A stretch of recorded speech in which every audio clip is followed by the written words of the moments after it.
সরু সজাইতে নিযুত ময়না 2.0 প্রকল্পের চেক বিলি 3,50,065 জনকে চেক বিলি। উচ্চ মাধ্যমিকের ছাত্রীদের জন্য 1,000 টাকা করে ভাতা। স্নাতক প্রথম বর্ষের ছাত্রীরা পাবে 1,250 টাকা করে। 10 মাস মিলবে এই ভাতার সুযোগ। স্নাতকোত্তর স্তরে মিলবে 2,500 টাকা করে ভাতা। 12 মাস ধরে মিলবে এই ভাতার সুযোগ। ঘোষণা মুখ্যমন্ত্রী হিমন্ত বিশ্ব শর্মার। অনুষ্ঠানে উপস্থিত ছিলেন শিক্ষামন্ত্রী ডক্টর রনোজ পেগু। এই বছর নিযুত ময়না আঁচনিয়ে 3,50,000 ছাত্ৰীক সামৰি লৈছে। আজিৰ অনুষ্ঠানতে মই নতুন কৰি পলিটেকনিক আৰু ডিগ্ৰী থাৰ্ড ইয়াৰ বা 5th ছেমিষ্টাৰত যিসকল ছোৱালীয়ে শিক্ষা গ্ৰহণ কৰিছে আৰু ITI যিসকল ছোৱালীয়ে প্ৰশিক্ষণ লৈছে তেওঁলোকৰ বাবেও নিযুত ময়না আঁচনি ঘোষণা কৰিছে। নিযুত ময়না আঁচনিৰ পৰিসৰ আৰু 1 লাখ বাঢ়িব, অৰ্থাৎ প্ৰায় 4.5 লাখলৈকে আমি পাবগৈ পাৰিম।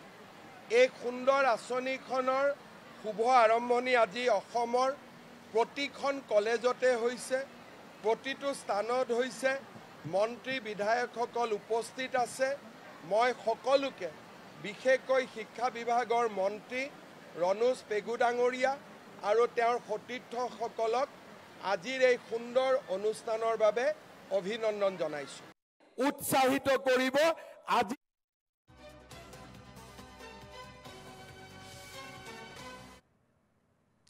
বহু বিবাহের বিরুদ্ধে কঠোর বিজেপি সরকার। এবার বহু বিবাহের বিরুদ্ধে আইন আনতে চলেছে সরকার।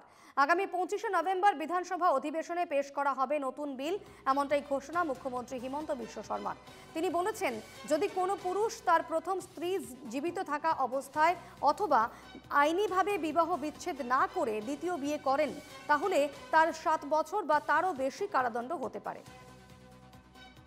আগামী মাসেই অর্থাৎ নভেম্বরেই এই সংক্রান্তে একটি বিল আনা হচ্ছে রাজ্যে। বিবাহ বিরোধে এই বিল আনা হচ্ছে, এমনটাই জানালেন অসমের মুখ্যমন্ত্রী হিমন্ত বিশ্ব শর্মা। আমি অসমত পলিগেমিৰ বিৰুদ্ধে, বহু বিবাহৰ বিৰুদ্ধে এখন আইন আনিম।